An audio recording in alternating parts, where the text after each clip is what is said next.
monkey fighting snakes on this Monday to Friday plane.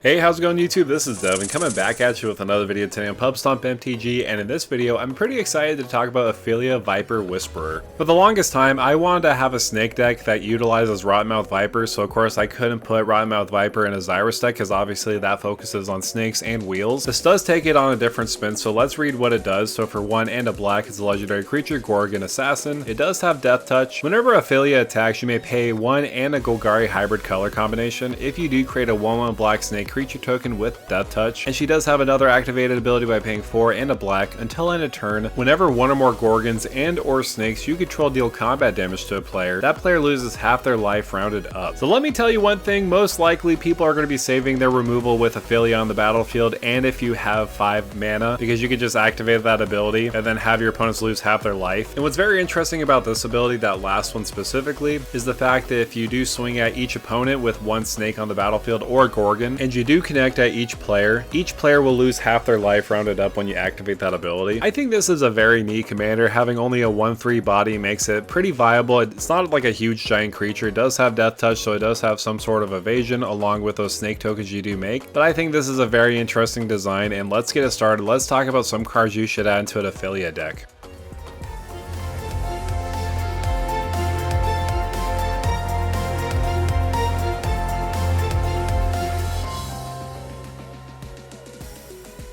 So since I mentioned I absolutely love snakes, there's so many options that we could take advantage of in the Golgari color combination. If we want to put a lot of snakes on the battlefield, Farika, God of Affliction, is a great option. We could use that activated ability to put snakes on our side of the battlefield. All we have to do is exile target creature we control. Plus it does act as graveyard hate if somebody has a big giant scary threat that's a reanimator deck. We could exile one of their creatures. They will make a token, but that's completely okay. A more recent option from Duskborn House of Horror is Persistent Constrictor. This is an amazing card in this deck because it does have persist, and at the beginning of each opponent's upkeep they lose 1 life, and you put a -1/-1 counter on 1 target creature they control. This is great. We could remove some creatures on the battlefield because most likely people will try to have blockers for some of our snakes so that they don't deal combat damage to our opponents, so they don't lose half their life rounded up. So this is just one way we could just constrict our opponent's creatures little by little until they don't have any anymore. Some snakes that do give some pretty decent card draw is Oron Frostfang and Oron Viper. I personally like Oron Frostfang a little better because whenever a creature you control deals combat damage to a player, you draw a card. Most likely with a lot of our evasive creatures we could get in for some combat damage, get that card advantage. With Oron Viper, it's only itself when it deals combat damage you draw a card, so obviously Oron Frostfang is the superior version. If you want to buff up all your 1/1 snakes that you do make with your commander, Shashiro the Anointed is a great option. Other snakes you control get +2/+2, and when it deals combat damage to a player you may draw a card. So very similar to Oron Frostfang, we have a lot of snakes in our deck. We could get in for some combat damage, draw some cards, and plus they're beefier than just a 1/1 Death Toucher. They're 3/3 Death Touchers. And if you really hate your spells getting countered, definitely you should take advantage of Prowling Serpopord. I cannot pronounce that last part, but itself can't be countered, and creature spells you control can't be countered either, so say goodbye to that blue player ever trying to counter your creature spells. There is also another snake that could potentially have a little bit more evasion than your typical Death Toucher, and that's Stonecoil Serpent. Most likely some people may have some multicolored permanents on the battlefield, and because it does have protection from multicolored, it could probably go in for some combat damage without even worrying about getting blocked. But if it does, that's okay because it does have trample, and you can pay any amount of mana into the X ability to make it extra huge. Another fun but mean option is Caustic Bronco. I absolutely love this. It's a snake horse. Whoever thought this would be a creature type, but it does have a great ability. When it does attack, reveal the top card of your library and put it to your hand. You lose life equal to that card's mana value. But if you did saddle it with some other snakes, which is kind of funny, snakes riding another snake, each opponent will lose that much life instead of you. I find this particularly very good in this deck because of course we're making our opponents lose half their life rounded up, and if we swing with Caustic Bronco again, and if we flip into a big giant spell, we can make them lose even more life in the process. At the beginning of this video I did talk about Rottenmouth Viper, and I wanted to build a deck around it, and I feel like this is the perfect deck for it. The more permanents you do sacrifice with Rottenmouth Viper that are non-lands, the cheaper this will become, and it does have a very powerful enter the battlefield and attack trigger. You put a blight counter on it, then for each blight counter on it, each opponent loses 4 life when that player sacrifices a non-land permanent or discards a card. So I do believe this is a perfect fit for our commander, mainly because we put a lot of tokens on the battlefield that are snakes. We could sacrifice all those to make Rottenmouth very cheap, put it on the battlefield, and then our opponents will make the tough choice of sacrificing a non-land permanent, discarding a card, or taking 4 life. And I feel like either way that's going to be benefiting us, because we could get rid of some blockers with the non-land permanents, or we make them lose 4 life. So either way it's going to be a win-win for us. But let's move on to the other half. Let's talk about Gorgens, because Gorgens are the other type that we could take advantage of with our commander when we do attack. And let me tell you, there's a lot of Gorgens that absolutely synergize with our commander. The first one I did want to highlight is Aphelia the Cruel. This is perfect because it does have that monstrosity ability, and when it becomes monstrous, destroy all non-Gorgon creatures. We could wipe the board. We will wipe the snakes in addition. That's completely okay, because if we have some Gorgons on the battlefield, they will be swinging uncontested because we have a clean slate, and we could use our commander's activated ability to basically drain our opponent's life in the process. Another option I think is perfect is Vraska the Silencer. This is pretty mean because obviously you want to throw a lot of removal in the deck, but it does have that great ability. Whenever a non-token creature an opponent controls dies, you may pay 1 mana. If you do, return that card to the battlefield tapped under your control. It will be the treasure artifact and it loses all other card types, so we could utilize those abilities, or if anything else we could just ramp with those treasures. I do also like Pharika's Spawn, mainly because it has that escape ability. It's pretty recurable. If it does die, you could just escape it for its cost, and when it does escape, you have that ability. Each opponent sacrifices a non-Gorgon creature. That's perfect. We want to wipe the board essentially constantly. But of course, let's go back to Vraska, because I feel like she's a very good planeswalker in this deck. Any version of her is going to be very good. The first version I would like to showcase is Vraska Golgari Queen. This is a great card advantage engine. Our commander will be generating snakes on the battlefield that we could eat with Vraska, so that we gain 1 life and draw a card. Her -3 is great removal, and the -9 is a great game ender. You gain an emblem. Whenever a creature you control deals combat damage to a player, that player loses the game, so forget about our commander's last ability. If we get that ultimate off, that'll be really our win con. The same can be applied for Vraska Scheming Gorgon. The +2 does buff up our creatures. Her -3 is a removal spell, and her -10 until on a turn creatures you control gain Death Touch, and whenever this creature deals damage to an opponent, that player loses the game, very similar to the previous version. And with the last one I wanted to focus on, Vraska Relic Seeker. You do make a pirate on the battlefield. She does have another -3 that destroys another creature, artifact, or enchantment, and with that -10 it's pretty brutal. Target player's life total becomes 1, so if you really hate a player on the battlefield or the arch enemies on the battlefield, you could just make its life total 1. So I do really like the addition of having multiple Vraskas on the battlefield. Not only is it flavorful having a Gorgon in the deck, but she can act as an alt win con with any of her versions, if I'm being real. But now let's talk about that. Let's talk about win cons that we could take advantage of in the deck. Of course, a lot of our creatures will have Death Touch, so Finn the Fangbearer can be a credible card in the deck because it only costs 2 mana, and whenever a creature you control with Death Touch deals combat damage to a player, that player gets 2 poison counters. So like I mentioned at the beginning, our commander may be a removal magnet, so having alternate win conditions can be very good. Another way we could win is using the classical combat damage using Aveline, and I can't pronounce the rest of it, but this one is pretty good for 2 and 2 green. It does have Death Touch, and whenever a creature you control with Death Touch deals combat damage to a player, put that many 1/1 counters on that creature. So slowly, little by little, when we deal more combat damage to a player, our snakes will get bigger and bigger over time. So this could eventually take over the game when our snakes are like very huge. But I would say one of the cleanest ways to win the game is using Bloodletter Vaclazots, because it has that ability. If an opponent would lose life during your turn, they lose twice that much life instead. And would you look at that with the activated ability of Aphelia? Whenever those creatures deal combat damage to a player, that player loses half their life rounded up. So yeah, essentially with Bloodletter and Aphelia out on the battlefield, your opponents will just lose all their life in the process when one of your snakes or Gorgons deal combat damage to a player and you activate that ability. So again, that is one way to win the game. It does have a couple requirements. Of course, your opponents can remove one of those cards on the battlefield at any time. One of your snakes or Gorgons do have to connect with that ability to activate. So of course there are some steps, but I feel like it's easier said than done. So with all that said, that's going to do it for me, guys. Thank you guys so much for coming by and watching this video on Aphelia Viper Whisper. I feel like this could be a very incredibly powerful commander if it doesn't get removed on the battlefield. Luckily, it doesn't have any ward abilities. I feel like this commander is not necessarily a threat right away, but when you keep making those snake tokens on the battlefield, your opponents will realize quickly, oh wait, we'll lose half our life if they deal combat damage, so most likely they'll try to remove Aphelia in the process. So definitely want to have some protection spells along the way. But again, I would love to hear your thoughts. Also, if you want to support the channel any further, consider joining my Patreon. There's a lot of great benefits. But if not, make sure to like, share, and subscribe to the channel. And with that out of the way, thank you for stomping by.